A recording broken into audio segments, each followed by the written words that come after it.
गोपाल कृष्ण भगवान द्वारिकाधीश भगवान की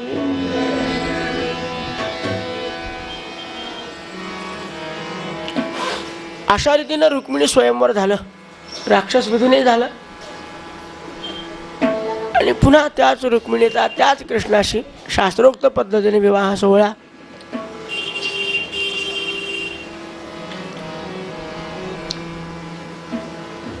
वसुदेव देवकीच्या समाधानासाठी, उग्रसेनांच्या समाधानासाठी पार पडलेला आहे. सत्कार सर्वांचा झालेला आहे.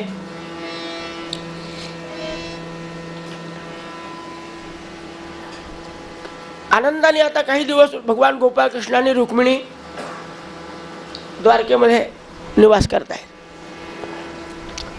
जेवढे बलाढ्य शत्रू होते त्यांना जवळपास नामोहरम केलेलं असल्यामुळे आता भगवान गोपाळकृष्णाशी युद्ध करण्याची सामान्यतः मानसिकता कोणाची राहिलेली पण निवांत काळ होता भगवंतासाठी. एखादं वर्ष गेलं असेल असं गृहीत धरू आपण, नेमका काळ दिलेला नसल्यामुळे.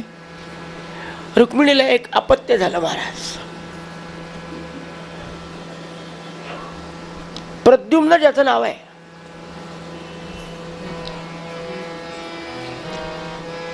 अतिशय लावण्य संपन्न असं ते बालक जन्माला आलं. हा कोण आहे? जो प्रद्युम्न आहे हा कोण आहे माहिती आहे का? कामस्तु वासुदेवांशः दग्ध प्राग रुद्रमन्यु. एकदा भगवान शंकराची समाधी लागलेली होती. हजारो वर्ष झाले समाधीतून भगवान शंकर डोळे उघडायला तयार नाहीत. त्यांना कधीतरी समाधीतून जागा करायला पाहिजे म्हणून देवराज इंद्राने व्यवस्था करायला प्रारंभ केला, जेणेकरून भगवान शंकराच्या समाधीला आपल्याला तोडता येईल. वाद्य वाजवले, तिलोत्तमा पाठवली, रंभा पाठवली, उर्वशी पाठवली. समाधी भग्न करण्यासाठी जे जे करायला पाहिजे ते सगळं. पण भगवान शंकर म्हणजे काय? वैराग्याच्या अत्युच्च शिखरावर जाऊन पोहोचलेलं ते एक व्यक्तिमत्व आहे महाराज. काहीच होत नाही तेव्हा आमच्या देवराज इंद्राने कामदेवाला सांगितलं की तू आणि रती जा. कामदेव म्हणलं महाराज आमची पुण्यतिथी करायची का? त्या शंकराचा स्वभाव माहिती आहे ना तुम्हाला? तिन्ही लोक जाणू शके कोप येता, कोप येता, तिन्ही लोक जाणू.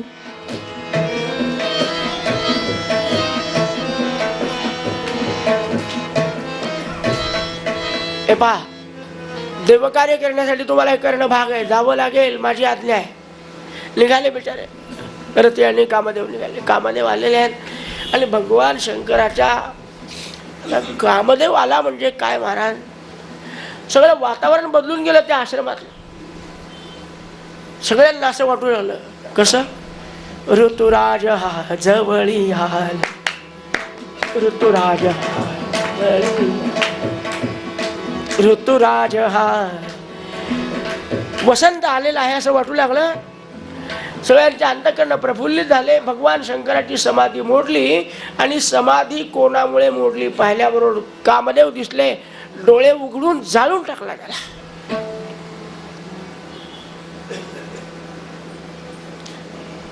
रती निघून गेली होती, आटोपलं तर सगळं विधी. रतीने येऊन पाय धरले भगवान शंकराचे. महाराज, माझ्या पतीचा दोष काय? पाठवलं कोणी? शिष्यापराधे गुरोर दंड हा. त्या इंद्राचं काय करायचं ते करा, माझ्या पतीला हे बघ, जळाला तो जळाला, तो आता जिवंत होऊ शकणार नाही. पण माझा स्वामी नारायण आहे, तो द्वापार युगामध्ये मानव वेश धारण करणार आहे. तेव्हा त्याचं नाव श्रीकृष्ण असेल, त्याच्या पत्नीचं नाव रुक्मिणी असेल आणि त्यांच्या पहिल्या अपत्य रूपाने तुझ्या कामदेवाला ते जन्माला घालणार आहे असं अभिवचन दिलं होतं. तो कामदेव आज प्रद्युम्नाच्या रूपाने अवतीर्ण झाला म्हणून दिसायला भगवान श्रीकृष्णाच्या 100 पट चांगला होता. पण काही पिढी जात असे काही दोष असतात घरामध्ये. भगवान गोपाळकृष्णाला जसं 18 वर्षेपर्यंत आपल्या आईवडिलाजवळ जन्माला त्या राहता आलं नाही ना, तसं या प्रद्युम्नाला एका शंभरासूर नावाच्या दैत्याने प्रसूती कक्षातून बाहेर फेकून दिलं. प्रसूती कक्षातून रुक्मिणीच्या. आता बाहेर समुद्रच आहे द्वारकेच्या. एका मासाने गिळून टाकलं. तो मासा एका कोळ्याच्या जाळ्यामध्ये अडकला. कोळ्याने पाहिलं, आतापर्यंत इतके मासे आपण पकडले पण एवढा मासा कधी सापडला आहे. याला नेऊन बाजारात विकण्यापेक्षा आपल्या राजाला जर भेट दिली त्याला आनंद वाटेल आणि जो बक्षीस देईल तो बक्षीस बहुधा याच्या किमतीपेक्षा जास्त असेल. एरवी सामान्य मनुष्य एवढा मासा विकत घेऊ शकत. आला शंभरासुराला त्याने भेट दिली. शंभरासुराने काय अंगठी कंकण काय लिहायचं ते दिलं त्याला. यांनी आपल्या पाकशाळेमध्ये एक मायावती, यांच्या स्वयंपाकघरातली दासी आहे मायावती. गैरसमज होतो म्हणून सांगितलं खुलासा करून.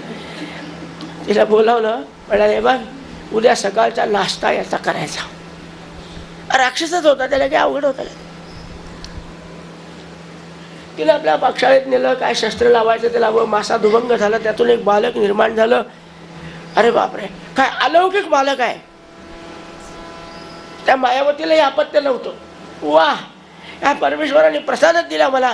कोण असला पाहिजे, मासाच्या पोटात गेला कसा असला पाहिजे, माझ्यापर्यंत कसा येऊन पोहोचला, विचार करायला लागली. हे आले. हा, मायावती, हा तुझा पूर्वजन्मीचा पती, तुझं नाव रती आणि हा रतिपती मदन. पण वयाच्या 18व्या वर्षापर्यंत मुलासारखं सांभाळ. तो एकदा वयात आला की त्याला समजावून सांग, मी येईलच, वेळेवर यायची सवय आहे मला. माझी लोकल कधी हुकत, मी बरोबर वेळेवर येतो, काही काळजी करू नको. पण समजा मला वेळ लागला तर तू याला सगळं समजावून सांग. आणि शंभरासुराचा वध करून कोणत्या ना कोणत्या निमित्ताने भांडण करायचं, त्याचा वध करायचा आणि तुम्ही उभयता द्वारकेला यायचं. मग तिथे आल्यावर मी तिथे पण पोहोचलेलो असेल, मग तिथे तुमची सगळी व्यवस्था लावेल. बस या मायावती नावाच्या स्त्रीनं लहानचा मोठा केला आणि जसा तो तारुण्यामध्ये पदार्पण करू लागला तसे हिच्या चेष्टा वेगळ्या वेगळ्या बदलायला लागल्या. म्हणलं तुला काही शोभतं का? म्हणले मी तुमची मागच्या जन्माची पत्नी, तुम्ही माझे पती. ही मायावती एक योगिनी असल्यामुळे महाराज, रती म्हणजे गंधर्व नगरातले आहे सगळे, त्यामुळे तिचं तारुण्य कायम होतं याच्यापेक्षा किती मोठी असली तरी. मग तिला हे सगळं रहस्य समजून सांगितलं जे नारदाने सांगितलं होतं. 17-18 वर्षाचा होईपर्यंत शस्त्र आणि अस्त्रविद्येमध्ये पारंगत झाला होता. तिच्या सूचनेप्रमाणे एक दिवशी काहीतरी शंभासुराशी भांडण झालं, मस्तकाचा शिरच्छेद केला. त्याला काही नगरी लागत नव्हती, द्वारकाधीश होता. आकाश मार्गाने योगिनी घेऊन आली. प्रद्युम्नाला अजून आकाशातून उडायची सवय नव्हती, पण हिच्या पदराला धरून तेव्हापासून लोकांनी ठरवलं की पदराला धरले की सगळे कामं होतात आपल्या आपल्या मायावतीच्या.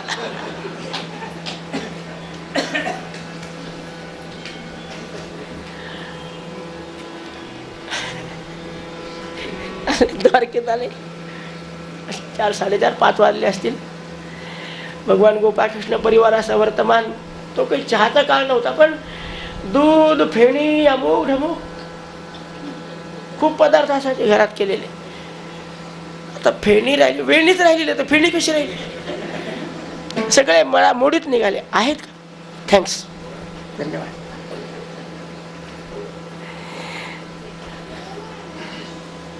काहीतरी उपहार चालू होता. इतक्यात ही जोडी आली. तिने सांगितलं, हे पहा, तुम्ही कोणाला ओळखत नाही, मी ज्याच्या पाया पडेल त्याच्या तुम्ही पाया पडायचं, विचारायचं नाही, माझ्या मागे मागे या, म्हणजे तुमचं कल्याण आहे. आणि मायावती आली, योगिनी असल्यामुळे ओळखत होती. उग्रसेन महाराजाला नमस्कार केला, वसुदेवाला केला, देवकीला केला, याला केला, त्याला केला. का ओळखलं का तुम्ही? कोण आहे? तुम्ही ओळखलं? तुम्ही ओळखलं? बलराम दादा जवळचा वाटतो पण ओळखू येईना. इतक्यात नारद महाराज, अरे वा नारदा, अगदी वेळेवर आलात बा, काय तुम्हाला? म्हणाले, देवा काय विशेष? माझी आठवण कशी? नाही रे, हे जोडपं आलं ना नवीन, पटापट पटापट पाया पडायला लागलं, ओळखू येईना. ओळखलं नाही तुम्ही? भगवान गोपाळकृष्णाने मौन धारण केलं. ते म्हणले, कोणतीही गोष्ट मी ओळखली म्हणलं की चांगल्यातली चांगली वस्तू म्हणजे फक्त कृष्णाची, नसली तर उचलूनच आणतो, असा लोकांचा गैरसमज आहे. आपण सांगायचंच नाही. म्हणजे बलराम दादा म्हणले, ओळखू येणार आहे? रुक्मिणी वहिनी तुम्ही ओळखले? याला ओळखलं? तिला सोडून याला ओळखलं? नारदा काय सांगावं, अगदी जवळून पाहिल्यासारखं वाटतं, केव्हा तरी कधीतरी अगदी लक्षात येईल. सगळ्यांना विचारलं, कोणी काही कबूल करायला तयार नाही. शेवटी नारद म्हणाले, रुक्मिणी बहिणी आपल्याला पहिला मुलगा झाला होता, आठवतो का? काय विचारता प्रश्न? कुठे आहे तो? नारदा तुम्हाला माहिती आहे ना, तो कोणीतरी जो अदृश्य झाला अजून तो हा आहे. नीट पहा एकदा. आणि प्रद्युम्नाकडे पाहिलं, कृष्णाच्या पेक्षाही अनुपम लावण्य असणारा तो आपलाच मुलगा समजल्यावर रुक्मिणीने जवळ बसून घेतला, मस्तकाचं अवग्रहण केलं. आनंद झाला महाराज. 18 वर्षापूर्वी हरवलेला सापडला. त्या काळात सुविधा नव्हती, आपण याला पाहिलं का? नारदाच्या कृपेने मिळाला म्हणून सापडला. आनंदाने चालू आहे, मोठ्या आनंदात भगवंताचा गृहस्थाश्रम चालू आहे. पण असं समजू नका, आचार्य म्हणाले, राजा परीक्षिते असं समजू नका की फक्त रुक्मिणीच भगवान गोपाळकृष्णाजवळ आनंदात होती. अजून 8 पट्ट राण्या मिळाल्या भगवंताला, आणि त्या सगळ्या पट्ट राण्या झाल्या.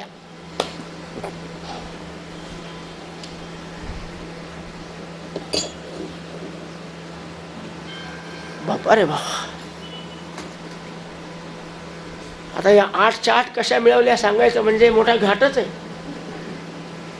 काही काही पाहू आपण, काही काही सोडू.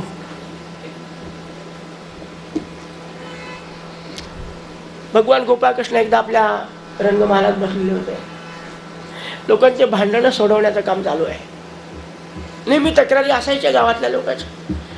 उग्रसेन महाराज बसले, वसुदेव महाराज आहे, भगवान गोपाळकृष्ण आहे. पण कृष्ण ज्या ठिकाणी येऊन बसला तिथे बाकीचे बोलत नव्हते. वडील असले तरी बोलत नव्हते. नाही, कृष्णाच्या बुद्धीसारखी बुद्धी आपल्याजवळ नाही. करतो ना तो, करू द्या, उपस्थित पाहिजे. तितक्या वेळात द्वारपाल सांगायला आला, देवा आपल्या भेटीला प्रत्यक्ष सूर्यनारायण. कोण? सूर्यनारायण, आकाशातला. म्हणजे मथुरेत काही सूर्यनारायण नावाचे माणसं असतील, पण तो नव्हे, आकाशातला सूर्यनारायण आलाय. भगवान गोपाळकृष्ण म्हणाले, काय थट्टा करतोय रे? येऊन पाहिलं द्वारके. अरे बरोबर, स्वाभाविक आहे त्याला. या या या सत्राजित महाराज या. हा सत्राजित होता. त्याला एक भगवान सूर्यनारायणाने मणी दिला होता महाराज. त्याचं नाव आहे स्यमंतक मणी. आणि गळ्यात घालून कधीतरी बाहेर पडायचा. आज बाहेर पडला. त्याचा चेहरा दिसत नव्हता, एवढा तेजस्वी मणी होता. प्रकाशच पडायचा नुसता लख. बोलावलं त्याला. सिंहासन होतं एक रिकामं, बसवलं. मोठा हार कोणीतरी काढून ठेवलेला असं नाही का? आलेल्या माणसाला माहिती नसतं की हा कोणाचा तरी काढलेला आपल्या वाटेला आलाय. मोठा सत्कार समारंभ असतो ना, तेव्हा 5-25 हार असतात आणि येणारे 100 लोक असतात. एक माणूस ठरलेला असतो, इकडून दिलेले हार मागच्या दरवाजाला तेच येतात. Return with thanks. सत्राजितच्या घरामध्ये हार घातला. का देवा आज माझा एवढा स्वागत सत्कार नाही रे बाबा. आमचं भाग्य आहे की आमच्या या द्वारकेमध्ये आणि मथुरेमध्ये तुझ्यासारखा एक सूर्य भक्त आहे. मणी दाखव, सर्वांना परिचय करून देतो. मणी काढला त्याने, सगळ्यांना दाखवले. बघा याला स्यमंतक मणी असं म्हणतात. आमच्या या सत्राजितांनी खूप सूर्यनारायणाची आराधना केली. त्रिकाल अर्घ्य प्रदान, गायत्रीचा अनेक अनुष्ठाने केले. नारायणाने प्रसन्न होऊन हा मणी ज्याच्याजवळ असतो त्याला कधी अपमृत्यू होत नाही. रोज 8 भार सुवर्ण देतो. अनेक त्याचा जे काही फायदे होते सांगितले. मणी देऊन टाकला त्यांच्याजवळ. कृष्णाच्या सहज मनात आलं, खरं म्हणजे सत्राजित महाराज, मी आपल्यावर बळजबरी करणार नाही, पण एक सांगतो, जी अलौकिक संपत्ती असते ना, तिचा खरा स्वामी राजा असतो. नेमके किती हातावर असतं ते मला माहिती नाही, पण काही हात खाली जे धन सापडतं नाही, ते सरकारला जमा करावं लागतं ना. तर तसं अलौकिक धन जे असतं ते सरकारचं असतं. आणि आपला राजा उग्रसेन आहे. राजा जर समृद्ध राहिला तर यथा राजा तथा प्रजा या न्यायानं आपण सर्वजण समृद्ध होऊ. तेव्हा हा म्हणे, मला असं वाटतं सत्राजिताला द्यावा. म्हटलं तर सोनं आम्ही तुम्हाला देत जाऊ. 8 भार सोनं रोज येते ना, महिन्याला जमा झालं की आम्ही तुम्हाला देत जाऊ.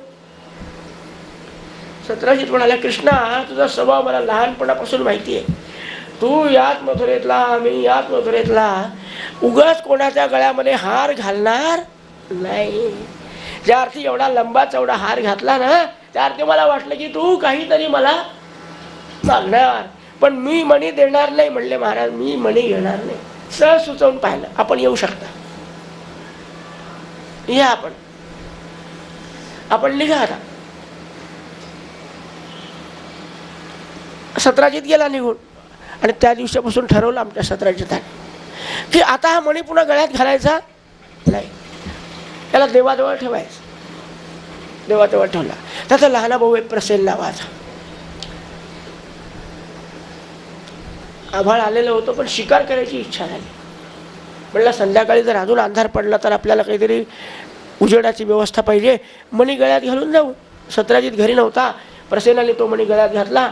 अरण्यामध्ये गेला शिकार करण्यासाठी. शिकार काही सापडली नाही. यांनी मारलेला बाण हुकला आणि त्यात भयानक श्वापदानी याच्यावर आघात केला, संपवून टाकला. 2 दिवस, 4 दिवस, 8 दिवस झाले.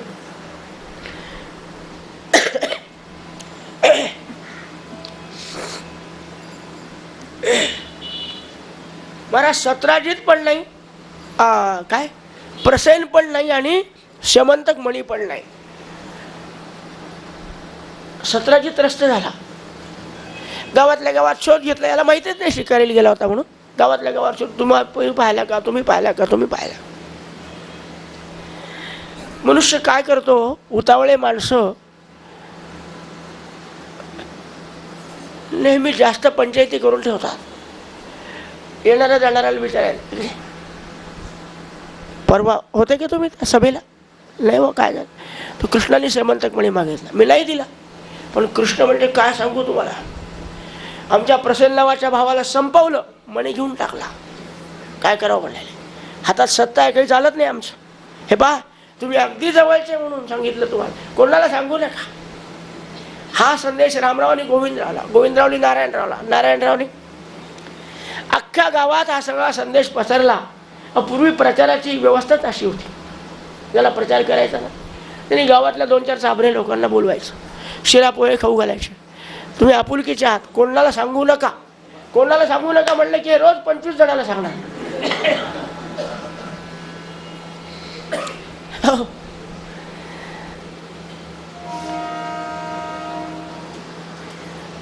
उग्रसेन महाराजाच्या कानावर ही वार्ता गेली. उग्रसेन महाराजांनी कृष्णाला बोलवलं, म्हणाले, कृष्णा अरे चांगली गोष्ट नाही म्हणाले, तुला लोक चोर म्हणायला लागले, प्रसेनाचा तू घात केलास असं म्हणायला लागले. म्हणाले, कोण म्हणाले? शेकडो लोक आहेत, कोणाकोणाच्या तोंडाला हात लावणार आहेस तू? कृष्णाला राग आला. अरे या लोकांना सुखी ठेवण्यासाठी किती युद्ध केले, किती दुष्टांत पारिपत्य केलं, यांच्या अंगाला त्रास होऊ दिला नाही आणि मला चोर म्हणतात, मला खुनी म्हणतात. आज जाऊन त्या सेमंतक मण्याचा शोध लावणार, तोपर्यंत घरी येणार नाही. संतापलेल्या अवस्थेमध्ये कोणाला न सांगता घोड्यावर बसले की भगवान गोपाळकृष्ण गेले. योगेश्वर भगवंताला काही विचारपूस करावी लागते का? त्यांना माहिती आहे हा प्रसेन कुठे शिकारीला गेला असेल. त्या जंगलामध्ये आले, अरण्यात आले आणि पाहतात काही अंतर चालून गेल्यानंतर छिन्न विच्छिन्न झालेलं प्रसेनाचं प्रेत दिसलं. जवळ पायाचे पंजे उमटलेले होते, ज्या अर्थी कोणीतरी एखाद्या सिंहानं वाघाने त्याला फाडून टाकलेला आहे. मणी कुठेतरी इथेच पडलेला असला पाहिजे. झटापटीमध्ये मणी इकडे तिकडे पाहिलं तर एक छोटीशी गुहा होती. गुहेमध्ये काही अस्वलाचे बालक मण्याशी खेळत होते. कृष्णाला वन्यश्वाबाशी खेळणं काही फार भीती वाटत नव्हती. भगवान गोपाळकृष्ण गेले, अस्वलाच्या बालकाच्या हातातला मणी घेतला, घोड्यावर बसून निघणार इतक्यात हे बालक आत गेले आणि त्यांनी आपल्या घरातला कोणी ज्येष्ठ श्रेष्ठ असेल त्याला सांगितलं, आमच्या हातातला मणी नेला. कोण आलं होतं? एक माणूस आला होता.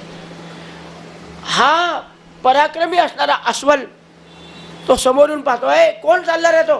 थांब थोडं, मला भेटल्याशिवाय जाऊ नको. आमच्या बाळांचं खेळणं नेतो का? खाली उतार. गोपाळकृष्णाला आव्हान दिलं. हा गोपाळकृष्ण माहिती नाही आणि हा गोपाळकृष्ण म्हणजे आधी कोण होता हे लक्षात नाही. झालं, युद्ध चाललं. किती दिवस? 27 दिवस झाले. एक दिवशी भगवंताला आठवण आली द्वारकेची, आणि द्वारकेतल्या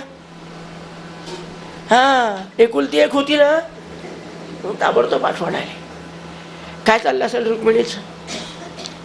ध्यानामध्ये समजलं की अरे बापरे, मी द्वारका नगरी सोडल्यापासून माझ्या रुक्मिणीनं पाणी पण प्यालेली नाही.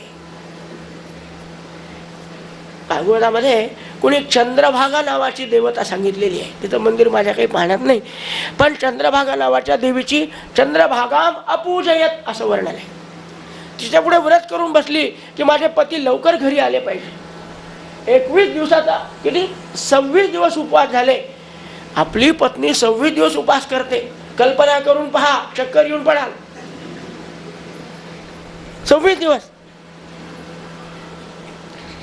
गोपाळकृष्णाला जो राग आला, दोन्ही मूठ एकत्र केली आणि त्या अस्वलाच्या मस्तकात घेतली, धाडकन खाली पडलं ते अस्वल. मग विचार करायला लागलं, मला पृथ्वीवर खाली पाडणारा कोण आहे जगाच्या पाठीवर? किंचित कश्मल माया येऊ, मूर्छना आलेली होती. डोळे उघडून पाहिलं. आता मात्र भगवंताने दया केली, आपलं खरं रूप दाखवलं. कोण होता हा? लोकाभिरामं रणरंगी, लोकाभिरामं रणरंगी. काय झालं? तू भैरवी वाजवायला लागला, मी शिवरंजनी म्हणायला लागलो.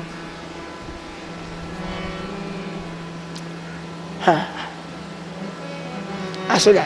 एकंदरीत हा राम एवढं लक्षात आलं. आणि आल्याबरोबर महाराज जांबुवंत धाडकन उठला. देवा, मला कल्पना आहे आपण मला कबूल केलं होतं की मी द्वापार युगात तुला एकदा दर्शन देईल, पण या रूपामध्ये दर्शन, आणि हे मला पहिल्या क्षणाला तुम्ही दर्शन दिलं असतं तर मनी दिला असता, मनी पण दिले असते. किती 27 दिवस तुम्हाला मी छाती पाहिली नाही, पोट पाहिलं नाही, पाठ पाहिली नाही, डोकं पाहिलं, मारत राहिलो तुम्ही मार खात राहिले. जांबुवंत त्याचं कारण आहे. मी जेव्हा रामावतावर होतो ना तेव्हा अरे पत्नी माझी पळवून दिली, कोणी? रावणाने. पण मार तुला इतकं खावं लागला, तुला मेघनाथाने मारलं, तुला कुंभकर्णाने मारलं, तुला रावणाने मारलं, इतका तू मुष्टीप्रहार माझ्यासाठी सहन केला.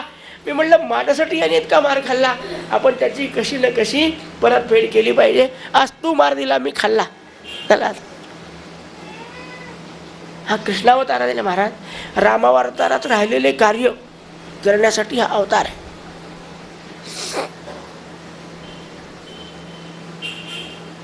आनंद वाटला, खूप डोळ्यातून पाणी आलं आमच्या जांबवंताच्या. देवा काय केलं होय.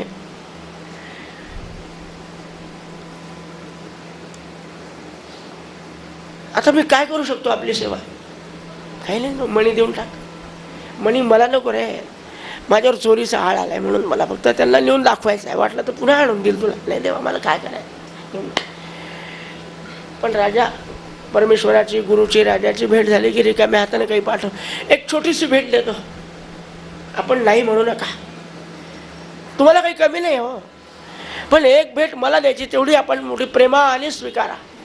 भगवंत म्हणले काय हरकत नाही,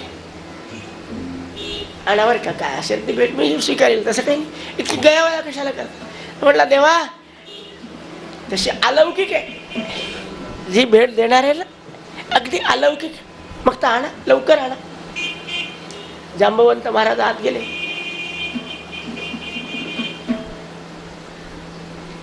आपल्या सौंदर्य साम्राज्ञी असणाऱ्या मुलीला घेऊन आले. जांबवती काय सुंदर दिसत होती म्हणून सांगतो तुम्हाला. हसू नका, कृष्णाला रागील. हा पण सांगून ठेवतो, नाकी शेंबडाची लोळी, नाकी शेंबडाची, नाकी शेंबडाची. बरं, अस्वलाच्या समाजातली असल्यामुळे हातात एवढा तरी रुमाल ठेवावा, मधून मधून असं का नाही माहिती नाही. पण जांबुवंत म्हणला देवा माझी अलौकिक आहे. नाही खरंच आहे बरं का, हसता येत नाही देवाला. आपण हसला थोडं का होईना, पण त्याला हसता येत नाही. सभागृहात कोणाला हसलं तर राग येतो ना. जांबुवंता काय छान आहे म्हणला. मग सगळे अंगावर वळकट्या वळकट्या पडलेल्या केसाच्या, केसाचा शॅम्पू, केसाचा कंगवा, सगळ्या वळकट्या पडलेल्या. असा हात फिरवायची की सगळ्या उवा एकीकडून खायची कृष्णाच्या अंगावर.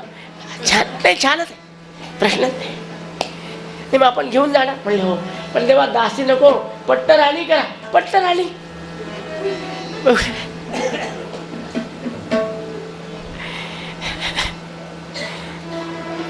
दिनाचा दयाळू, मनाचा मवाळू, स्नेहाळू, कृपाळू, जनिदास. काय हरकत नाही जांबवंता, मी तुम्हाला खोटं बोलत नाही. पट्टराणी म्हणून नेतो. मणी दिला, पट्टराणीला घेतला आपल्या बरोबर. आता राणी म्हणल्यावर शिकार आणली तर पुढे टाकतात घोड्याच्या. शिकार केली पुढे टाकून आणायची, म्हणजे केव्हाही एखाद्याला त्या शिकारीत प्राण उत्पन्न झाला तर आपल्याला समजलं पाहिजे. वाघ सिंह मारला की समोर घोड्यावर टाकायचं, पद्धत होती पाहिजे. जांबवंतीला मागे बसवलं भगवान गोपाळकृष्णाने घोड्यावर. सगळे लोक हसले, देवा अहो शिकार पुढे असती का मागे? एक शिकार नाही, पट्टराणी आहे. आमच्या सौभाग्यवती जांबवती देवी भगवान गोपाळकृष्ण यादव नाव लिहून टाका. अहो एकदा ती पट्टराणी म्हणल्यावर लोक हसायचं असलं तरी मोठा रुमाल तोंडाला लावायचा. नाही देवा छान.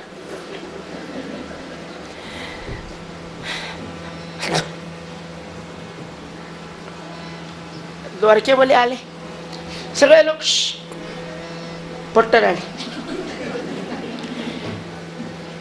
मग आता कोणती वस्तू पहिल्यांदा आणली की आधी आजोबाला दाखवायची. उग्रसेन महाराजाकडे गेले. नमस्कार. अरे हे तिकडे बांधायचं म्हणाले, इकडे कशाला आणले? आपल्या अश्वशाळेकडे नाही, नाचून आहे नाचून. अरे काय कृष्णा थट्टा कर, थट्टा नाही. घडलेला प्रसंग सांगितला. वसुदेव देवकीच्या पाया पडायला गेले, तिथे हाच प्रसंग, हीच कॅसेट वाजवली. रिप्ले काय म्हणतात, चांगला आहे बाबा. आमचा भगवान खरोखर उदार मनाचा आहे. पट्टराणी सारखा महाल दिला आणि जेवढं रुक्मिणीशी गोड गोड बोलत होती तितके तिच्याशी बोलत होती. आता ती कसं बोलत होती ते काही व्यासाने लिहिलं नाही. पण कल्पना करा, प्रेम जरी करत असेल तरी कृष्णाला काय वाटत असेल? कशाला विचार करायचा? अनंत कोटी ब्रह्मांडाचा नायक तो त्याचे प्रश्न सोडवत असेल.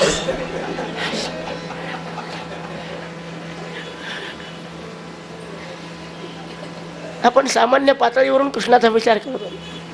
अचाट सामर्थ्यशाली आहे.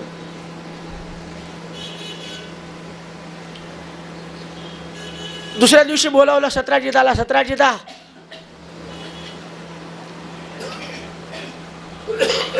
आपल्याला पूर्ण खात्री झाल्याशिवाय कोणालाही चोर समजू नये.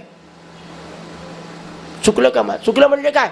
अख्ख्या गावामध्ये आमच्या कृष्णाच्या नावाची बदनामी केली. कृष्ण चोर आहे का? हा जे तुझा समंतक म्हणी कुठे होता माहिती आहे तुला? अरे तुझा प्रसन्न नावाचा भाऊ गेला होता शिकारीला, जा तिथं, अजून त्याचं प्रेत पडलेलं आहे, छिन्न विच्छिन्न झालेलं. 28 दिवस झाले आज. अरे बा, डोळे उघडले दम खाडखड. अरे तुझ्यापेक्षा तो बरा. जांबवान, मणी दिला, आपली एकुलती एक मुलगी दिली. काय मुलगी आहे? याला दाखवली नव्हती. अस्वल असून जा मणी घेऊन जा, दोन लोक दाखव. पण अपमान वाटला. अस्वल असून आपली मुलगी लेतो. आपली मुलगी किती छान आहे. काय तिचं नाव आहे? सत्यभामा. खरोखर सुंदर होती, जांबवती सारखी. देवा एक भेट स्वीकारा. म्हणले काय? हा मणी तर तुम्हाला देतो. म्हणले नको, तो बदनाम करतो, तुझ्याजवळ राहू दे. आज दिला तरी उद्या जाऊन लोकांना सांगशील की हिसकावून घेतला तुझ्या. नाही हो, क्षमा करा, हा मणी घ्या आणि माझी एक सुंदर मुलगी आहे सत्यभामा. आणि तिला तर लहानपणापासून पाहिलेलं आहे, पाठवून दे.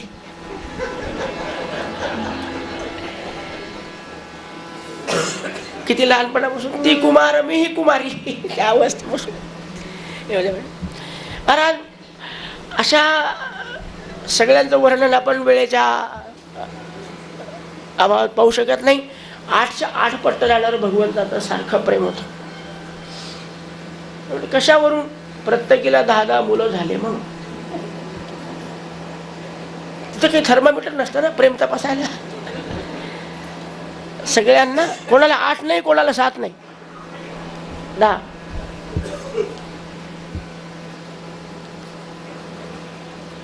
पण राजा परीक्षित आहे, तुला सांगतो, या 8 पत्न्यावर सुद्धा भगवंताचं समाधान झालेलं नाही. अचाट वैभव संपन्न भगवान गोपाळकृष्ण, त्याला पुढे 16,100 मुलीशी विवाह करावे लागले. किती? 16,000. म्हणजे कसे काय? एकदा काय झालं म्हणाले, तो प्रसंग सांगतो तुला. एकदा भगवान गोपाळकृष्ण सभागृहात बसलेले होते.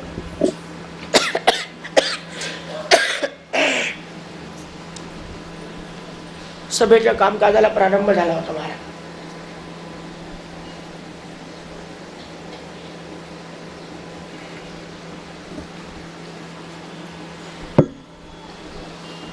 एक द्वारपाल सांगायला आला,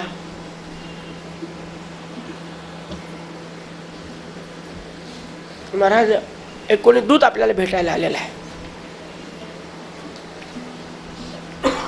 असा तसा नसून तो इंद्राचा दूत आहे. अरे वा, पाठवा ताबडतोब त्याला पाठवून.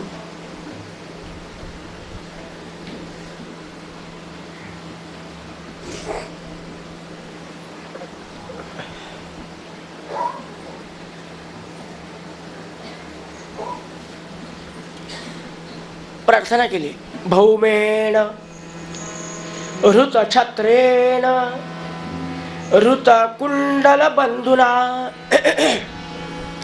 ऋतामराद्रिस्थानेन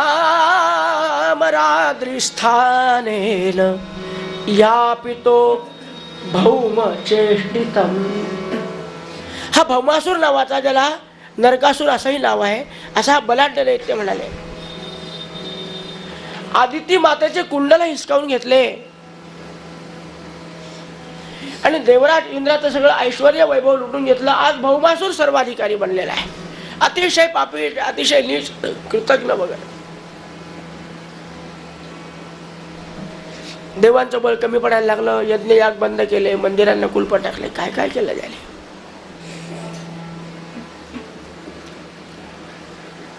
उद्धवाचा, बलरामदादाचा विचार घेतला आणि ठरलं की नाही, त्याला संपवायला पाहिजे.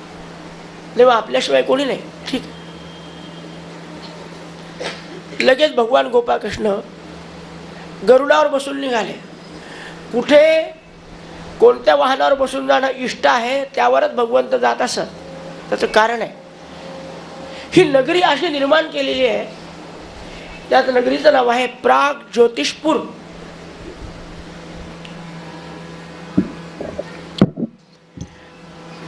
सोहीकडून पाण्याचा मोठा खंदक आहे. नावेचा उपयोग केल्याशिवाय कोणाला आत जाता येणार नाही. नगरीच्या चारी बाजूला बुरुज आहेत आणि त्या बुरुजावर वायूचे घट आहेत. पण हा वायू कोणता आहे? विषारी वायू आहे. जो वायुमंडलामध्ये मिसळला की विषानी झाड झाड झाड प्राणी मरून जातील, असा विषारी वायू. क्लोरीन फ्लोरीन काय म्हणतात असेल का? हे असेल. ते व्यासांच्या काळात त्याचं नाव वेगळं होतं. भगवान गोपाळकृष्ण गरुडावर बसून आलेले आहेत. आपल्या हातातली गदा घ्यायची, एक एक घट फोडायचा. सुदर्शन चक्राच्या द्वाराने तो वारा लांब नेऊन घालायचा. दुसरा घट, तिसरा घट, चौथा घट, सुदर्शन चक्राने सगळा विषारी वायू लांब नेऊन घातला वारा.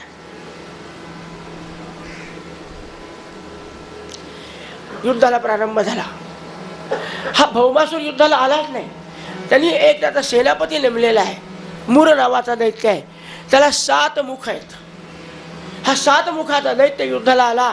घनघोर युद्ध झालं, पण भगवंतानी त्यालाही संपवून टाकलं. त्याला 7 पुत्र होते. ताम्र नावाचा, अंतरिक्ष नावाचा, पीठ नावाचा वगैरे वगैरे. हे सगळे युद्धाला आले. भगवंतानी त्यांनाही संपवून टाकलं. आणि अहोरात्र युद्ध चालू आहे. अहोरात्र. जरासंधाला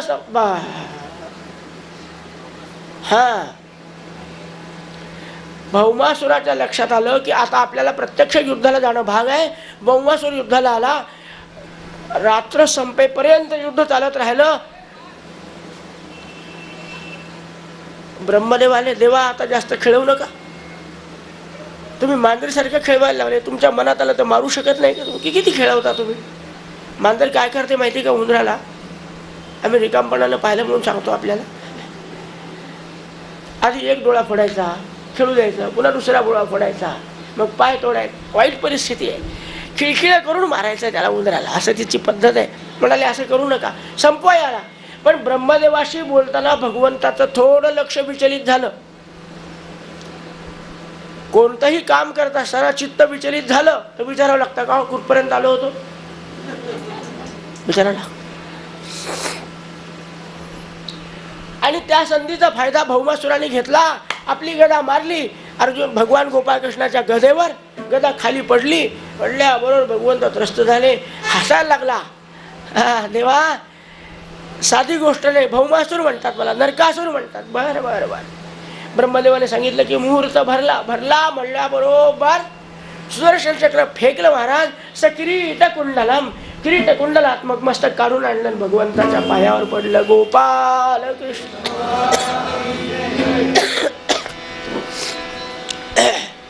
दुंदुभयो नेदुः. आकाशातल्या देवाने दुंदुब्या वाजवायला प्रारंभ केला. गोविंद बोलो हरी गोपाल.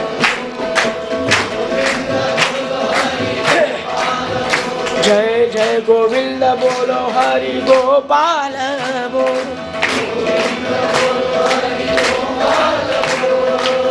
गोविंद बोलो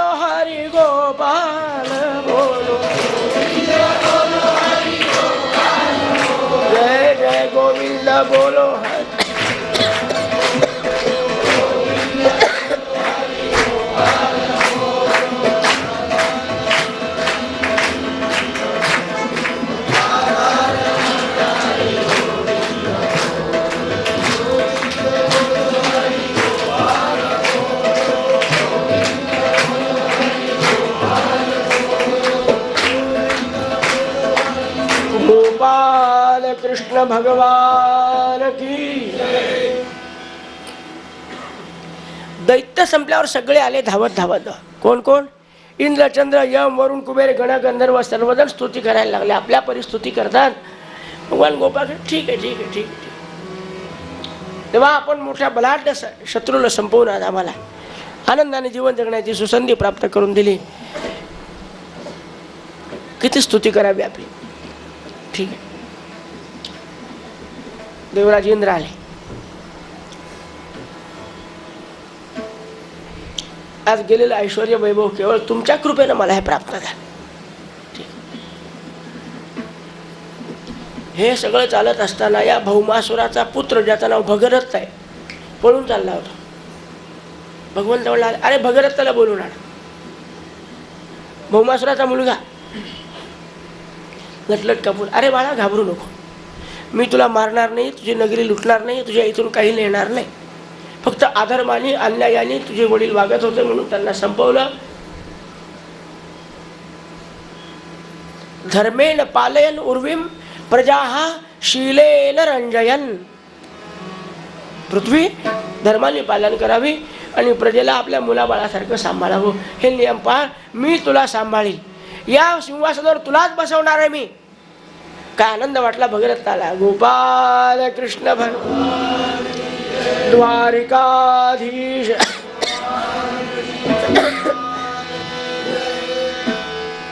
आजचा आपला शेवटचा दिवस आपला म्हणजे कथेचा. उद्या संध्याकाळी इथे येऊन पाहत. त्यामुळे अगदी मन लावून जय जयकार करा आजच्या दिवस. द्वारिका 50% फायदा झाला.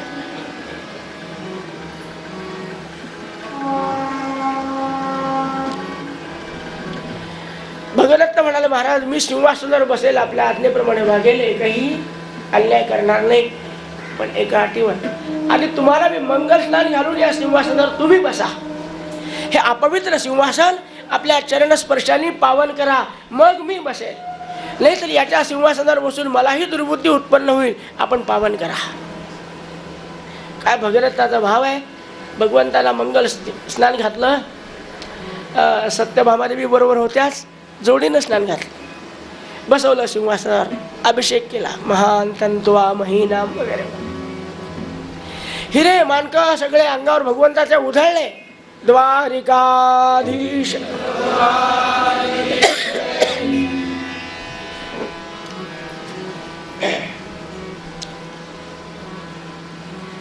एक इच्छा आहे देवा. काय म्हणतो आता? आपली शोभायात्रा काढायची. काय करायचं? आमचे सोपस्कार पुष्कळ झाले. नाही नाही,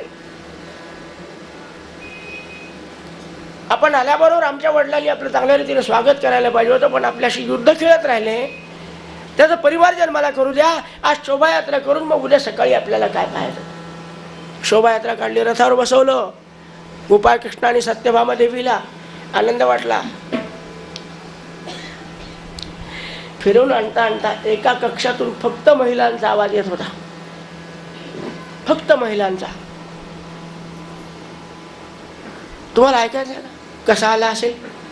मग कोणी म्हणू नका, महिलांनाच म्हणू द्या आणि ऐका कसा आला असेल आवाज. गोपाल कृष्ण. यांना तेवढी उत्कंठा नाहीये. द्वारिकाधीश भगवान. Very good.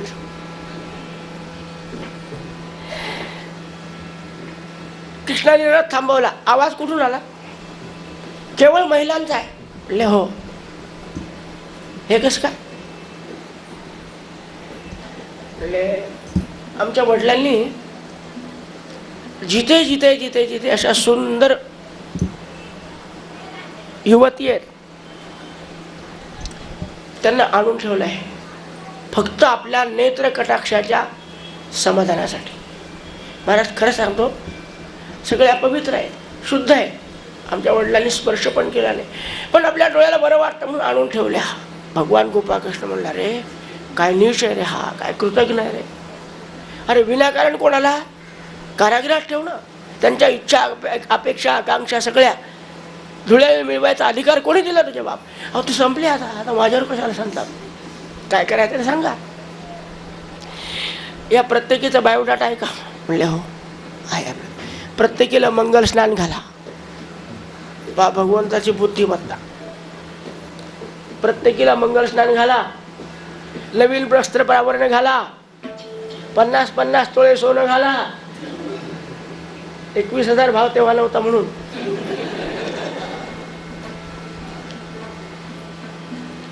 आणि आपल्या आपल्या वडिलाच्या घरी पाठवून द्या म्हणाले. भगवंताची आज्ञा. भगदत्ताने आपल्या प्रधानाला सांगितलं. सगळ्यांना मंगल स्नान घालण्यात आले. वस्त्र आभूषण 50-50 तोळे सोनं. प्रत्येकीच्या रथाला त्यांच्या मायबापाचा पत्ता चिटकून दिला. हा रथ इकडे देईल, तो रथ तिकडे देईल, तो रथ तिकडे देईल. सगळी सुंदर तयारी झाली. पण सगळ्या महिला अतिशय हुशार. म्हणाले एकदा देवाची भेट घेतल्याशिवाय आम्ही कुठे जाणार नाही. शोभायात्रा संपली. भगवंत आत गेलेले आहेत, महालात बसलेले आहेत. भगदत्ता पाठवले कशाला त्यांना? देवा सगळे आपली वाट पाहत आहेत माझी. एकदा आई वडिलाकडे जायचं म्हणलं माझ्याशी का नाही, या ना एकदा आपण. त्यांना इकडे बोलू नको, एवढं प्रदर्शन कशाला? 16,000 इकडे कशाला आणायचे? आपण एकटे जाऊ. गोपाळकृष्णाला हे युवतींनो काय अडचण आहे तुमची? म्हणले देवा आता आमच्या वडिलांच्या घरून आम्हाला आणून इथे बरेच दिवस ठेवलेले आहे. एखादी मुलगी एखाद्या त्रयस्थ माणसाच्या घरात उचलून नेल्या गेलेली आहे असं समजल्यावर तिचं लग्न होतं का? लग्न होतं का? होणार नाही. आम्ही किती ओरडून सांगितलं तरी लोक आमच्यावर विश्वास ठेवणार नाही की आम्ही पवित्र आहोत, आम्ही निष्पाप आहोत, आम्ही निष्कलंक आहोत. लोक नाही विश्वास ठेवणार, कोणी आमच्याशी लग्न करणार नाही. आणि तरुण मुलगी घरात ठेवून आई वडिलाला सुखाने जगता येत नाही. लग्न जर मुलीचं झालं नाही तर आई वडिलाला जेवण सुद्धा गोड लागत नाही. मग आता आमचे आई वडील आम्हाला विसरले, मेली म्हणून त्यांनी सोडून दिलं, आणि आता जर आम्हाला तुम्ही घरी पाठवलं तर पुन्हा त्यांना दुःख देणं आहे. आता ते विसरले आम्हाला, आता नको देवा पुन्हा कारागृहात टाकून द्या. नाही नाही मला असा अधर्म करता येणार नाही. काही दुसरा पर्याय?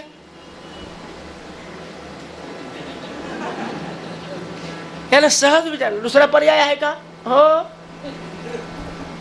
त्यांच्यातली नेतृत्व करणारी कोणी एक होती समोर. देवा पतित तू पावना पावना, पतित तू पावना पावना, म्हणविसी नारायण म्हणविसी नारायण. पतित तू पावना पावना. देवा पतितांना तू करशी पावन. अरे जन म्हणती तुझं पती इथं पावन. मग आम्हाला जर आमचा उद्धार करावा असं मनापासून वाटत असेल तर याच्या त्याच्या घरी कशाला पाठवतो? तुला काय कमी आहे? अनंत कोटी ब्रह्मांडाचा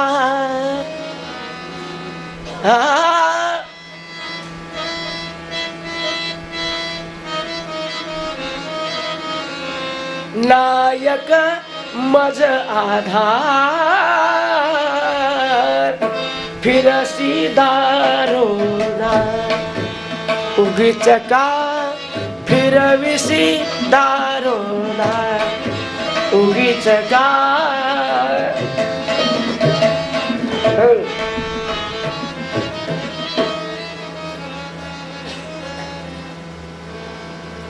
काय कमी आहे तुला? गोपाळकृष्ण म्हणले तर फार पंचायत झाली आपली. आता यांना घरी नेण्यात आपल्याला काही उणीव नाही, कमतरता नाही. तिला काय वाटेल?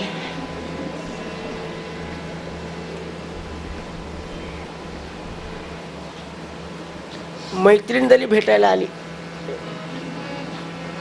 घरात, जेवढी पंचायत होती, 4-4 दिवस समजून सांगू अगं फक्त कॉलेजमध्ये बरोबर जातो, तो किती सांगा सुधरत नाही.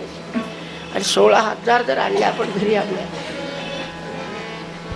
भगवान गोपाळकृष्ण छाती दडपू लागली. काय झालं देवा, काय ठरवलं मग? कारागृहात टाकणार का तुमच्या घरात? या सारख्या प्रश्न विचारायला लागला. हिला विचारायचं, नंतर तिने विचारा, तिने विचारा. भगवंताचं डोकं शून्य झालं. म्हणले बाबा भगीरथा पाठव सगळ्या द्वारकेला. क्या बात आहे. हे भगवंताचं वैभवच आचाट आहे महाराज. सगळ्या 16,108 16,100 मुली. तोटा काय? अहो त्यांच्याच अंगावरचे 50 तोळे दागिने काढून फिक्स डिपॉझिट केलं तर त्या व्याजावर यांना जगवता येत होतं.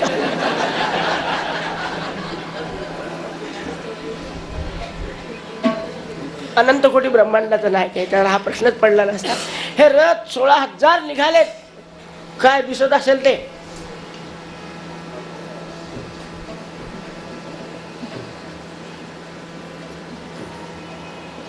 आता भगीरथाने एवढा सगळा सोपस्कार केल्यावर इंद्र तिथे उभाच होता. देवा आता आज आमच्या इथे मुक्काम करा. तसं जायचं नाही, मी सोडणार नाही तुम्हाला. अरे इंद्रा तसं तुझ्या घरी येणार होतोच, पण नुसतं आपलं काहीतरी उपहार घेऊन गेलो असतो. मुक्कामाच्या कशाला भानगडी करतो. जाऊ दे घरी. आता हे येऊन पोहोचले असतील सगळ्या, जाऊ दे. त्या पोहोचतील जेव्हा पोहोचतील तेव्हा पोहोचतील. आजच्या दिवस मुक्काम करा, मी तुम्हाला सोडणार नाही. ठीक आहे. मग आता मोठ्या माणसाला आणल्यानंतर अहो खाणेपिणं तर काही जड नसतं. यांना झोपवायचं कुठे? आली पंचायत. कोण आहे हा? द्वारकाधीश, मथुराधीश. सत्यभामादेवी बरोबर आहे. ले तर रंगमाला टाकून दिला असता गालीच्या. पड कृष्णा, कृष्ण पडला असता. सत्यभामादेवी बरोबर आहे. इंद्र म्हणाला आता आपल्याच रंगमहालात इतकं पुन्हा सुसज्ज रंगमहाल कुठे नाहीये. इंद्रा एवढं वैभव होतं त्याच्यात. इंद्र प्रत्यक्ष इंद्र दिला आपला महाल झोपायसाठी. भगवान गोपाळकृष्ण, सत्यभामादेवी आनंदानं. तिला माहिती आहे घरी गेल्यावर 16,108 आहेत आपल्यामुळे. इतका निवांतपणा कुठे.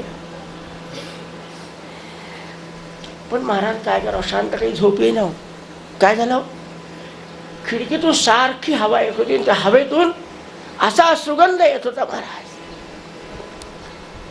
देवा असा सुगंध आपल्या इथं बगीचा नाही का? कमळाचे फुलं आहे, जाई आहे, जुई आहे, दिवसराणी आहे, रातराणी आहे, सगळे आहेत. पण असा वास येत नाही. अगं ह्या फुलाची गोष्ट वेगळी आहे. हे पारिजातकाचं झाड आहे. तुला माहिती आहे कोणतं पारिजातक आहे? हा समुद्र मंथनातून निघालेला आहे. त्याचा वास अगदी त्रैलोक्यात असा वास नाही पाहिला म्हणून असा वास. देवा एक करा, उद्या आपण निघू ना, तेव्हा इंद्र म्हणेल आपल्याला आपली काय सेवा करू. संकोच करू नका. तुम्हाला सांगून ठेवते 4 माणसात मला बोलता येणार नाही. काय सेवा करू म्हणले की त्याला म्हणा काही देऊ नको, आमच्या इथे काही कमी नाही. हा पारिजातक देऊन टाक. आणि रुक्मिणी जी वस्तू बायकोला आवडते ना, ती वस्तू मनुष्य कोणालाही देत नसतो. भगवंतानी खरा सिद्धांत सांगितला. खरे खोटं भाता सापडला बळी घ्यायला. कशालाही मानच हलवतो आपल्या.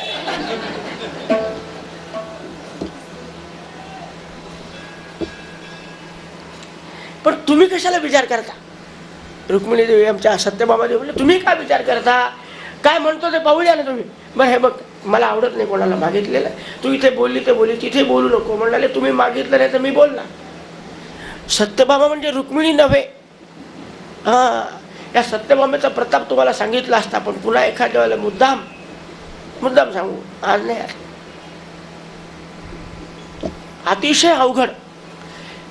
कशी भामा असावी पण सत्यभामा नसावी. अरे का यथावकाश पाहू.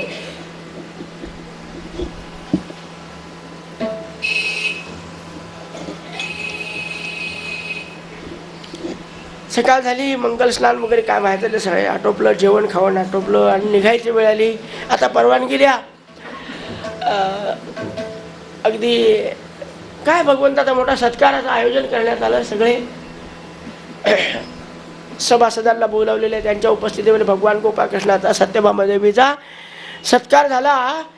आणि इंद्राने खरोखर पद्धतीप्रमाणे हात जोडून उभा राहिला. देवा आपल्यामुळे आदिती मातेचे कुंडल काय, माझं छत्र काय, ऐश्वर्य वैभव सगळं आपल्या कृपेमुळे मिळालं. काहीतरी सेवा सांगा. आहेर केल्यासाठी जवळ बसवलेलं होतं. कोणाला? सत्यभामेला. तिला गेली मी काय म्हणले होते काल काय म्हणले होते? भगवंताने आपलं कोणाला समजून नये म्हणून अगदी केस असेच मुकुट थोडा खाली ओढला, ऐकू येत नाही असं दाखवलं. काय म्हणले होते? मांडली थापटून. भगवंताला वाईट वाटायला लागला. हो, बायकाने 4 माणसात कसं वागायचं याच्या बाबतीत संकेत ठरलेले आहेत. अहो, अधिकार असला तरी केव्हा कुठे कधी याचं काही मर्यादा आहे की नाही? इंद्र विचारायला लागले, म्हणाले का महाराज काय म्हणतात? वहिनी साहेब काय? तसं काय नाही म्हणाल तुम्हाला काल सांगितलं ना मी. मनानं सुचतच नाही बोलल्याशिवाय. मी सांगते ना तुम्हाला तेवढं म्हणा. भगवंताला आवडत नाही. श्री सत्यभामा सुधरू देत नाही. इंद्र सारखं हलवून काय लिहू काय पाहिजे? अरे इंद्रा, आमची सत्यभामा म्हणते तो जो पारिजातक वृक्ष येतो हा देवा, तेवढं सोडून काही बोलवा, सगळे हिरे माणकं रत्न तुम्हाला देऊन टाक, पारिजातक मागू नका. ती म्हणली पहा त्यांना बायकोची किती किंमत आहे, तुम्हाला आहे का काही? त्याचं कारण आहे म्हणलेलं. मी एकुलती एक थोडीच आहे. रुक्मिणी आहे, नागनचिती आहे, भद्रा आहे, आणि आता या 16,000 गेल्यात पुन्हा. एकुलती एक बायको असली तर मनुष्य त्या बायकोसाठी काहीही करतो. इति सत्यभामा उवाच. तुम्ही साधं एक पारिजातकाचं झाड घेऊ शकत नाही. इंद्रा, मला काही नको, तेवढं झाड पाहिजे. भगवंताचं डोकं बायकांना माणसाला कसं संतापायचं चांगलं माहीत असतं, शांत करायची माहिती असते, पण संतापवणं मी तुला काही विचारणार नाही. तुला विचारायसाठी माझ्याजवळ हा बसलेला आहे. तो घाबरून चालला. आपल्याला विचारतील का संतापून देते की नाही? मला माहिती आहे ती नाही तशी. इंद्रा, मला पारिजातक पाहिजे आणि मी तो लेणार. तेव्हा आपण कसे लेणार? हात जोडलेला. आपण कसे लेणार? मी कसा नेऊ देईल? झालं युद्ध कोणाचं? देवराज इंद्र आणि भगवान गोपाळकृष्ण. हा म्हणता क्षणात भगवंतानी इंद्राला दिलं ढकलून खाली. उचलला पारिजातक. गरुड बाहेर उभाच होता. बसले दोघेही गरुडावर जाऊन. कोण? भगवान गोपाळकृष्ण आणि सत्यभामा. पारिजातक वृक्ष समोर ठेवला असा. मुळा सगळं उचलला होता, लागला पाहिजे म्हणून. आणि आले बसून. लावला सत्यभामेच्या अंगणात.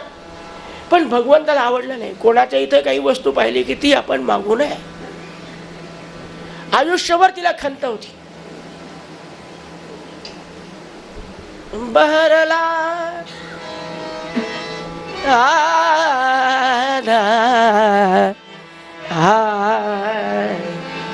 शेजारी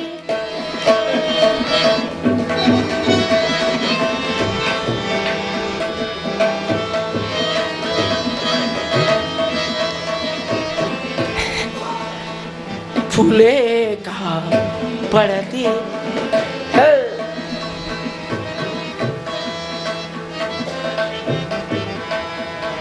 एकंदरीत या 16,100 अशा या मुली, युवती, तरुणी, राजकन्यका द्वारकेला गेल्या. भगवान गोपाळकृष्ण सत्यभामे सगट आले. केलेला सत्काराचं साहित्य घेऊन आले. पारिजातक आणला. हे सगळं झालं. उग्रसेन महाराज म्हणले, कृष्णा, अरे काही मर्यादा असतील प्रत्येक गोष्टीला. 16,100 मग त्यांनी आत्मसमर्पण केलं. पण आपल्याला घरी काय काय पंचायती होती थोडा विचार.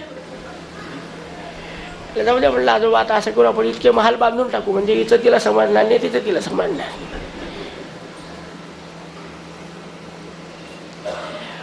एक ठरलेल्या दिवशी 16,100 समोर उभ्या केल्या. भगवान कृष्ण एकटे एकीकडे. काय दृश्य दिसत असेल आठवा. आणि गुरुजीने सांगितलं, शुभतनय वरिष्ठम सर्व कल्याण मूर्तम परशुकमल हस्तम शोभितम मोदकेन वागंत्री सावचित्त. आणि 16,100 कुमारिकांनी भगवंताच्या गळ्यामध्ये वरमाला घातल्या. काय भगवंताचे हाल झाले असतील पहा. 16,100 हार. मन वाकली भगवंताची. बाजूला उभे होतेच पुष्कळ. 100 हार झाले की काढून ठेवायचे, हे 100 हार झाले. पण भगवंतांनी या 16,100 कुमारिकांना आपल्या पत्नीत्व प्रदान केलं होतं. या सर्वांचा इतिहास गर्गाचार्याने लिहिलेल्या गर्गसंहितेमध्ये लिहिलेला आहे. का पत्नी होऊ शकल्या? उगाच कोणाचा कोणाशी संबंध लागत नसतो. त्यांचं काय भाग्य त्यात लिहिलेलं आहे. सगळं आपण या सत्रात नाही पाहू शकतो.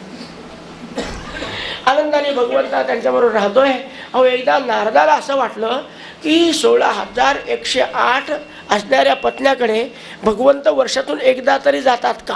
आता या ब्रह्मचार्याला भांड्या पंचायती काय करायचं? आता त्याचे प्रश्न तो सोडवतो, याला काय करेल? आपण जाऊन पाहू म्हणा. पण भगवंतानी त्याची माया दाखवली. कुठे भगवंत आपल्या नातवाला खेळवतात, कुठे बंगईवर बसलेत, कुठे पूजा करतात. सत्यबाबाने सांगितलं की बा, पूजा चालू असताना कोणाशी बोलत नाही, थोडं बैठकीत बसा, पूजा करून बाहेर येतील. नारद म्हणले नाही, मला तिथे जायचं. अहो, घेऊ नका, मला जायचं कोणाची पूजा करतो पाहायचं. आणि भगवंताच्या पूजेत कोणते देव होते माहिती का? प्रल्हाद, नारद, पराशर, पुंडरीक, व्यासांबरीश, शोणिक, रुक्मदार्या, रुक्मांगदार्जुन, वसिष्ठ, विभीषणादी पुण्यान इमाम परम भागवतान स्मरान. गोपाल कृष्ण. ज्या भक्तांनी भगवंताची अखंड पूजा केली आणि आपलं आत्मसमर्पण केलं, त्या सगळ्या देवतांच्या भक्तांच्या मूर्ती भगवंताच्या पूजेत आहेत. सगळं वैभव पाहिलं भगवंताने. नारदाचं हाल झाले हो नुसते. 16,108 महाल चढायचे, प्रत्येक महालाला 15-20 पायऱ्या. तिथे गेले होते, वा नारदा बसा बसा म्हणले की पटकन बसायचं. लंबा प्यालाभर दूध द्यायचं, दुसरं काही नाही. दूध घेतलं की उठायचं, येऊ खाली पुन्हा 28 पायऱ्या. दुसऱ्या महालाच्या तेवढ्यात.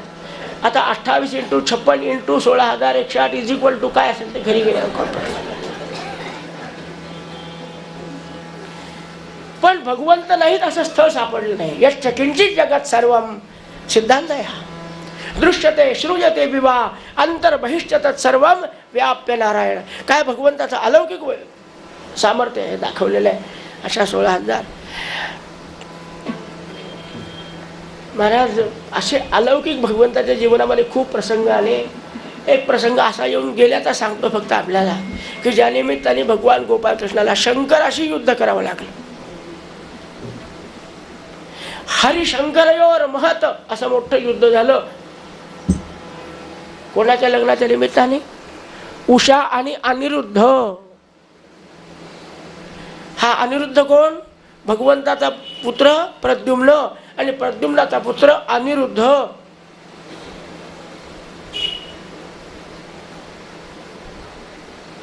आपल्या बाबाची बरोबरी करायला गेले. बाणासुराची पोरगी उचलून आणण्यासाठी गेले. त्यांनी टाकलं कारागृहात. बापाची बरोबरी करतो का आजोबाची? एवढी नारदाकडून सवडल्यावर भगवान गोपालकृष्ण त्याला सोडवायसाठी गेले. तेव्हा शंकराचा आणि का तर बाणासूर हा शंकराचा भक्त होता. तांडव नृत्य करून शंकराला प्रसन्न करून घेतलं होतं. त्याच्या कृपेने 1000 हात झालेले होते. आणि त्याला एक वरदान मागितलं होतं की माझी नगररक्षक देवता म्हणून तू बैस, माझ्यावर आलेली आपत्ती शंकरा आपण दूर करायच्या. ही एक आपत्ती आली होती कृष्णाच्या रूपाने. शंकराचं आणि कृष्णाचं युद्ध झालं. भगवान गोपाळकृष्णाने मायेनं मोहित शंकराला केलं. जुंभास्त्र नावाचं अस्त्र टाकलं आणि मोहित केलेल्या भगवान शंकराला पाहून बाणासुराचे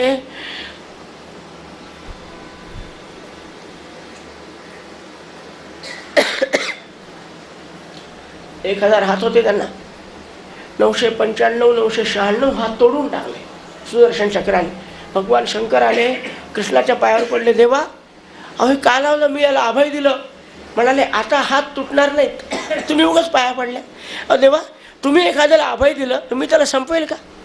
आणि मी ज्याला अभय दिलं त्याला तुम्ही संपवता का? नाही, तुम्ही मी काही वेगळा नाही.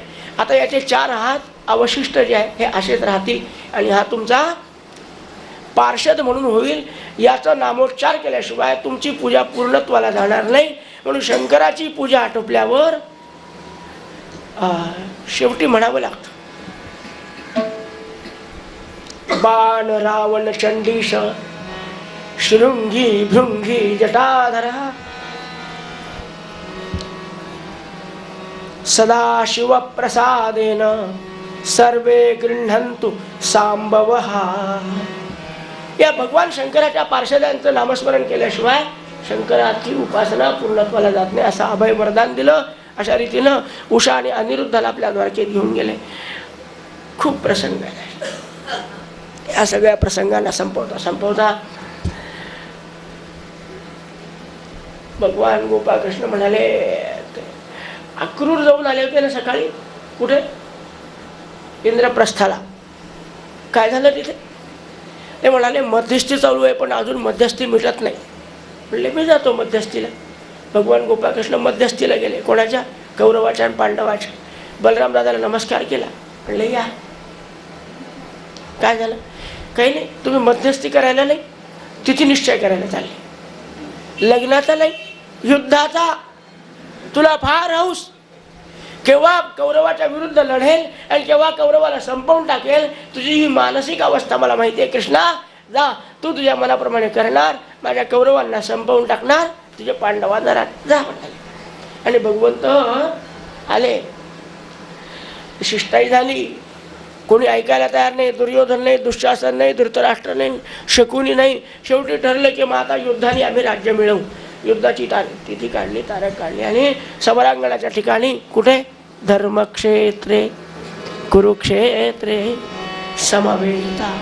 युद्धाला प्रारंभ झाला. 17 दिवस युद्ध चाललं. महाराज या 17 दिवसामध्ये सगळे कौरव निपात, त्यांचा निपात झाला. सगळे आचार्य, मी नव्हतो तिथे म्हणून जिवंत आहे. द्रोणाचार्य, कृपाचार्य, भीष्माचार्य शरपंजरी पडले. सगळे आचार्य वाजले. कौरव संपले आणि अंतिम टप्प्यात आलेलं होतं एक युद्ध. तो म्हणजे भीम आणि दुर्योधन. आणि आपल्याला पहिल्या दिवशी आपण ऐकले ते वर्णन की शेवटी भगवान गोपाळकृष्ण म्हणाले, भीमा उतर गेला, घाल याच्या मांडव. तो संपला. दुर्योधन संपला आणि कौरव संपले. अशा रीतीने राज्य पुन्हा पांडवाकडे आलं.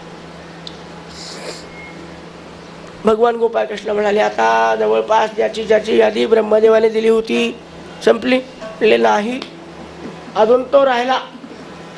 जो 20 वेळेला तुमच्याकडे येऊन गेला तो राहिला.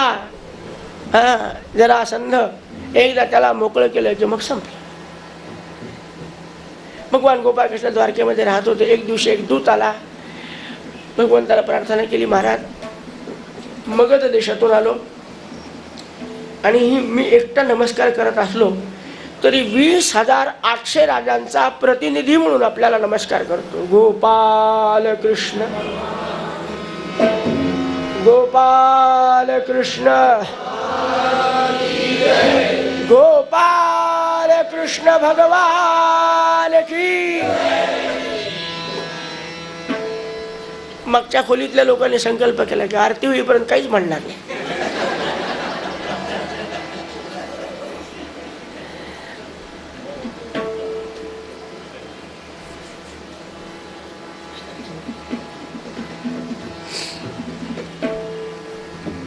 मगध देशातल्या 20,800 राजांना बंदीखान्यात टाकले जरासंधाने आणि तुमच्याशिवाय त्यांना कोणी कारागृहातून मुक्त करू शकत. युक्ती ठरली. बलराम दादाला काही आवडलं नाही. कृष्ण आता बऱ्याच वर्षापासून त्यांनी आपलं तोंड पाहिलं नाही. पाहिलं का? मग आपल्याला युद्ध करायचं काय काम आहे? त्यांना कैदेत टाकलं, आपल्याला काय करायचं? तिथे होतेच हे कोण? आता सगळ्यांचे हात बरोबर वर चालले.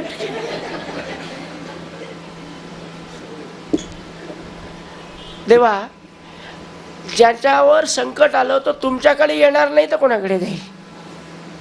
अरे पण दादा म्हणतात ते बरोबर आहे. बाबा दादा म्हणतात ते 100% बरोबर आहे. मी म्हणतो तरी बरोबर आहे, पण मी करू काय? एक सांगतो त्याप्रमाणे करा. इंद्रप्रस्थाला जा. आज काय अवस्था आहे? धर्मराजाच्या ताब्यामध्ये राजसत्ता आलेली आहे, ऐश्वर्य आले, कीर्ती मिळाली. देवा तुमच्यावर एवढा त्यांचा विश्वास आहे की तुम्ही जाऊन काही दिवस राहिले की धर्मराजाच्या मनामध्ये येईल की आपण राजसूय नावाचा यज्ञ करावा. आणि त्या यज्ञाच्या निमित्ताने शामकरनं घोडा सोडल्या आणि तो घोडा जरासंध अडवेल आणि त्या निमित्ताने त्याचं पारिपत्य करायला मिळेल. पहा, आमचे नारद राज्य करत नाहीत, पण राज्य करणाऱ्याने कसं करावं, काय म्हणतात त्याला, किंग मेकर, मोठ्यानं म्हणलं मग.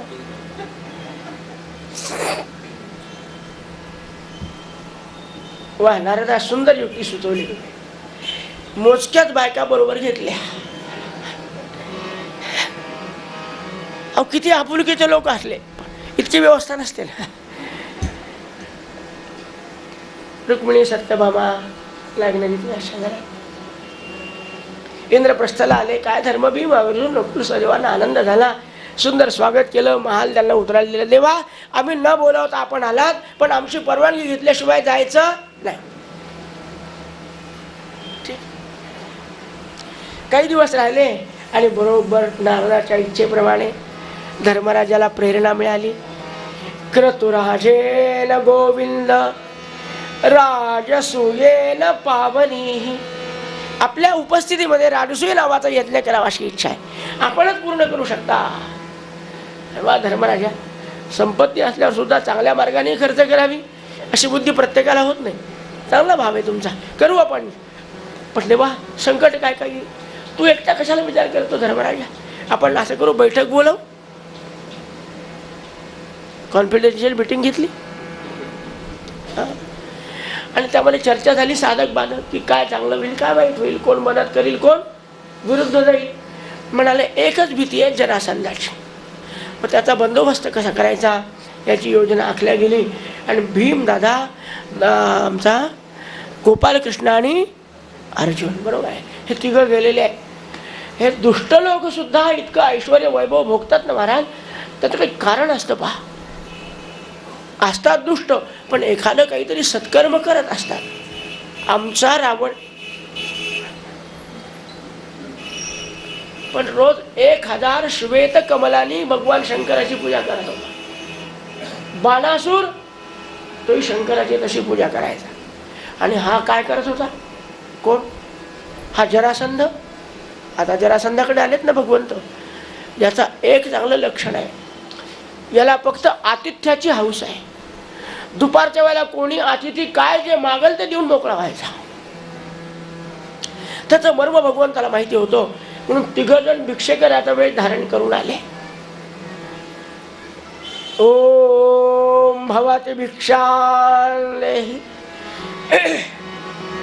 ओम भवती भिक्षालेहि, ओम भवती. अंतपुरात जेवायला बसलेला असेल तर तिथे आवाज गेला पाहिजे. तिघांचा एकत्र आवाज होता, माझ्यासारखा बसलेला आवाज नव्हता. हे अगदी पंचप्राणाहुती घेणार, पाणी फिरवलं आणि बसणार. अरे कोण आहे रे तिकडे, कोण आले बाहेर पहा. द्वारपालाला महाराज म्हणाले 3 अत्यंत तेजस्वी ब्राह्मण आलेले. हे ब्राह्मण होते का? पण ब्राह्मणाचा वेश परिधान केला होता. जे कधी नवर जानवे घालतात त्यांचे जानवे कोरे असतात. आम्हाला नेहमी प्रसंग माहीत असतो. यजमान म्हणून समोर बसतात. संकल्प करायच्या वेळेला सांगावं लागतं, गायत्रीचा जप करा 10 वेळेला. हात घालून बसतात. जानवं बाहेर काढ. नसतंच जानवं. आमच्या गुरुजीने यादीतच लिहिलं नाही. मग ते कोरं करकरीत जानवं वर ठेवतात. तसे हे कधी नवर जानवे घातलेले गोपाळकृष्ण, धर्मराज आणि अर्जुन तिघ आलेले आहेत. ब्राह्मणाचा वेश परिधान केला. हातात पंचपात्र आहे, गळ्यामध्ये माळ आहे. आणि आले 3 ब्राह्मण आहेत, अत्यंत तेजस्वी महाराज. आणि ते फक्त अतिथी. ओम भवती भिक्ष. बरं बरं बरं. मग विचारा. ते म्हणाले प्रत्यक्ष राजाशी भेटायचे आम्हाला. उठला. व्रत होतं ना म्हणून उठला तो. ब्राह्मणाविषयी फार आदर गिदर नव्हता, पण नियम होता त्याचा. आला. स्वागतम हे नमस्तोभ्यम. महाराज, हे आम्ही हिंदुस्थानामध्ये राहतो. शिबीसारखे राजे होऊन गेले बरं का. आतिथ्यामध्ये आपल्याला ती कल्पना आहे. स्वतःच्या शरीराच्या मांसाचे तुकडे करून त्या ससाण्याला त्याने खाऊ घातलं. असे राजे होऊन गेले. आपण ब्राह्मण आहात, आपण असं काही मागणार नाही. पण तुम्ही काय मागेल ते माझी द्यायची तयारी आहे. ददाम्यात्मशिरो पिबा, आत्मशिर जरी काढून घ्या, मागितलं तरी देईल महाराज. बोला काय देऊ? पंचपक्वान्नाचं जेवण तयार आहे, काही विशेष लागत असेल तर थोडा वेळ द्या, संध्याकाळी 8 वाजता तुम्हाला पाहिजे ते, थोडा वेळ दिला तर.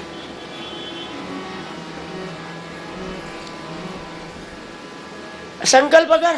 म्हणाले हो, तुम्ही म्हणाल ते देईल. आणि मग भगवान गोपाळकृष्ण बोलले, युद्धम नो देहि राजेंद्र द्वंद्वशो यदि मन्यसे. अरे वयम न अन्नकांक्षिणः, अन्नाची आकांक्षा ठेवणारे ब्राह्मण आम्ही नाही. युद्धम नो देहि, युद्ध करायला ये. जरासंध हसला, मोठ्याने हसला. अरे पळकुट्या, रणछोड दास, तुला वाटलं की मी ओळखलं नाही? तू बोलताना जे मागे पुढे करत होता छाती ताट ठेवून, अरे ब्राह्मण कसे बोलतात, तू कसा बोलतो, तेव्हाच ओळखले.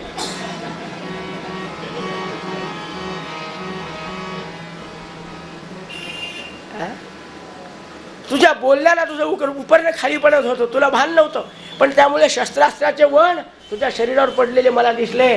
मी ओळखलं, हा कृष्ण असला पाहिजे, इतका गोड बोल्या. हा भीम आहे, बरोबर आहे. हा अर्जुन, भीमा आपण दोघं युद्ध खेळू. म्हणले चला चालेल. हे कृष्णावर काही भरोसा नाही, केव्हा पळत जाईल म्हणले. आता माझं पळायचं वय राहिलं नाही, पण अजून भीमा तुझ्याशी युद्ध करू शकतो. म्हणले चला. म्हणले गदा. म्हणले ब्राह्मण होऊन आल्यावर गदा कशी आणायची? बरं ठीक. शस्त्रागारामध्ये जाऊन 2 गदा पाहून आणलेल्या दोघांनी. म्हणून पाहिजे ती गदा घे भीमा, उद्या असं म्हणू नको की तू गदा हलकी दिली म्हणून मी तुझ्या हाताने खा. युद्ध सुरू झालं महाराज. 17 दिवस युद्ध झालं. मी 17 मिनिट लावणार नाही, जांभळ्या देऊ नका. गंमत केली, ते जांभळ्या देतच नाही. देत असले तरी रुमाल ठेवतात, त्यामुळे दिसत नाही, काळजी करू नका.